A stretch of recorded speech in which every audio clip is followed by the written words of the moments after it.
Buenas tardes. Bueno, como ya contaron, vamos a hablar del tratamiento de la colitis ulcerosa del 2017. Voy a hablar un par de palabras sobre definición y epidemiología y luego de lleno entrar en el tratamiento. Para el tratamiento enfoqué un poco en dividir lo que es la crisis leve moderada y aparte la crisis severa porque tienen algunas diferencias en el manejo. En cuanto a algunos datos de la colitis ulcerosa, es importante saber que es una enfermedad crónica que se caracteriza por episodios de actividad y remisión, y muy importante es que en general afecta a pacientes jóvenes. El primer pic de apariciones a los 20 a 30 años, por lo tanto son pacientes que vamos a tener durante largo tiempo en tratamiento y que debemos saber manejarlos de manera adecuada y ojalá mantenerlos en remisión. La prevalencia de esta enfermedad es variable en las distintas regiones del mundo.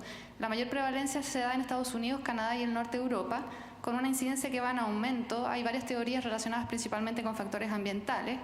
Lamentablemente en Chile no tenemos datos de prevalencia e incidencia, pero sí existe un estudio reciente que mostró que el número de hospitalizaciones por enfermedad inflamatoria en Chile ha ido aumentando a lo largo de los años, por lo tanto asumimos que la incidencia también ha ido aumentando y es muy importante que sepamos manejar estas enfermedades. En cuanto al tratamiento, nosotros vamos a definirlo en base a dos aspectos principales: la extensión de la enfermedad y la severidad de la colitis ulcerosa.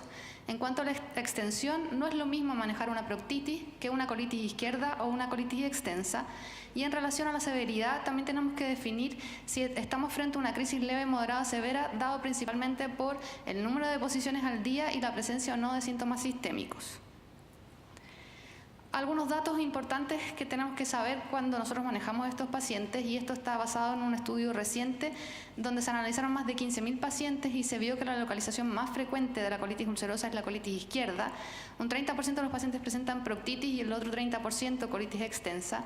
Sin embargo, también tenemos que saber que los pacientes que tienen una colitis distal, hasta en el 30% de los casos van a presentar una crisis de extensión. La mayoría de nuestros pacientes van a tener un curso leve a moderado en el tiempo, pero un 15% de ellos va a tener un compromiso severo y hasta el 50% de ellos van a requerir hospitalización en algún momento de su evolución. En cuanto al tratamiento, como les decía, es muy importante considerar la extensión de la enfermedad. Cuando estamos frente a una colitis extensa, el tratamiento es sistémico, es decir, debe ser oral. En cambio, cuando estamos frente a una colitis distal, ya sea colitis izquierda o proctitis, el tratamiento en general es tópico, ya sea con supositorios, espumas o enemas, según cada caso. En relación a la severidad de la enfermedad, en aquellos pacientes que tienen una presentación leve, tanto en la inducción de la remisión como en la mantención, nuestra herramienta principal son los aminosalicilatos.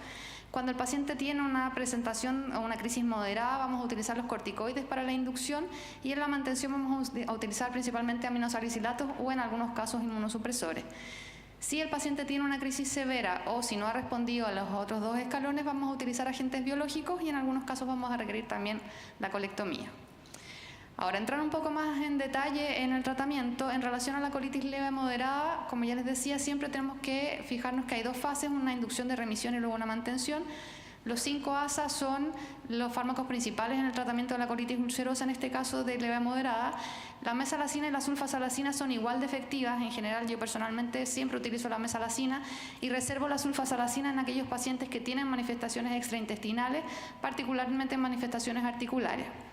Considerar que en la fase de inducción tenemos que utilizar dosis altas de 5-ASA, habitualmente cercanas a 4 gramos, y idealmente utilizar dosis únicas. Hay estudios que han comparado dosis múltiple versus dosis única, y la dosis única, el beneficio que tiene es que es igual de efectiva y mejoramos la adherencia al tratamiento.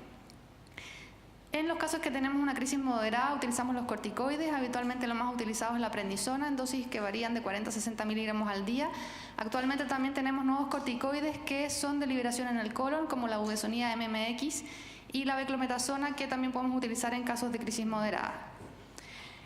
Voy a hacer una pequeña detención en el caso del tratamiento de la colitis distal. Es muy importante saber manejar una proctitis. Si nosotros tenemos una proctitis y le intentamos dar 5-ASA orales, la liberación del 5-ASA oral es muy buena en el colon derecho, empieza a disminuir en el colon izquierdo, y a nivel del recto la liberación de un 5-ASA oral es bastante pobre.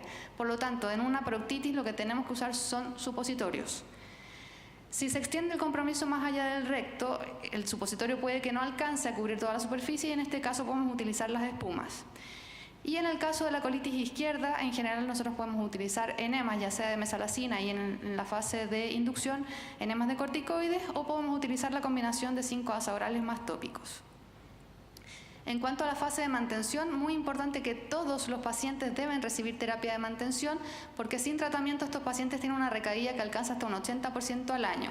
En el caso de la colitis extensa, las dosis eficaces que se han demostrado para mantener la remisión son dosis al menos de 2 gramos al día, y en el caso de la proctitis vamos a utilizar supositorios que vamos a espaciar cada 2 a 3 días. Lo más importante en la colitis ulcerosa es que la remisión debe ser libre de corticoides.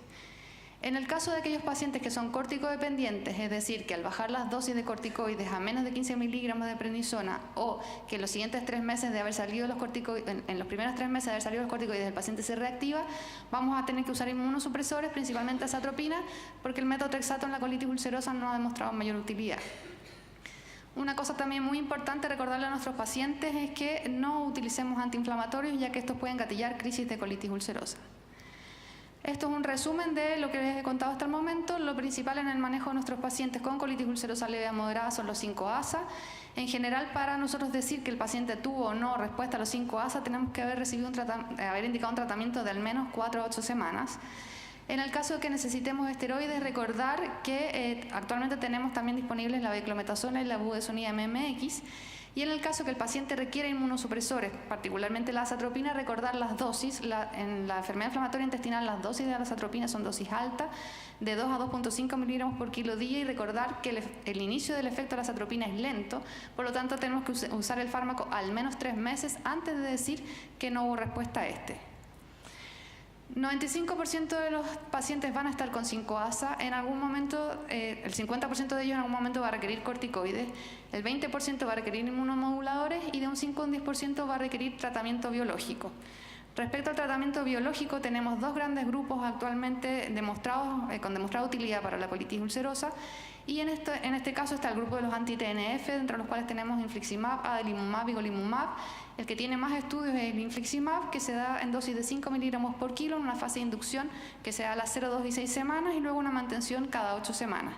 El adalimumab tiene la ventaja de que es un fármaco subcutáneo y también se da una dosis de inducción y luego una fase de mantención cada 2 semanas.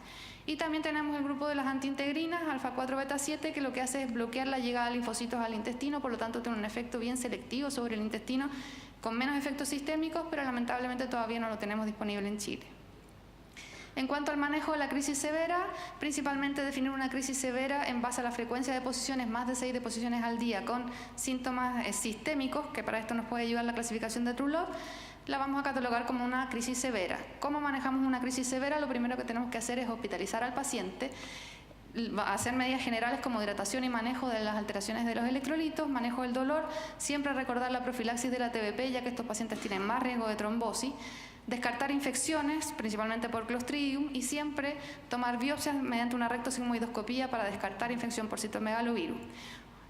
Simultáneamente a esto, nosotros vamos a manejar a nuestro paciente con corticoides, habitualmente hidrocortisona 100 miligramos cada 6 horas, y lo más importante es que tenemos que evaluar la respuesta al tercer día de tratamiento.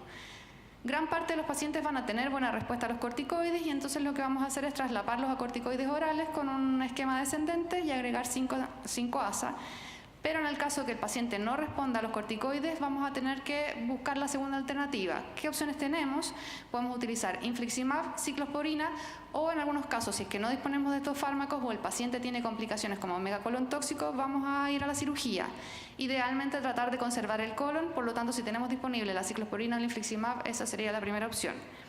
Si es que vamos a utilizar infliximab, la dosis estándar del infliximab es 5 miligramos por kilo, pero en los pacientes que tienen una crisis severa se asume que la carga inflamatoria es mayor, por lo tanto podríamos utilizar dosis mayores de 10 miligramos por kilo o hacer intervalos de dosis más seguido que el esquema habitual de 0, 2 y 6.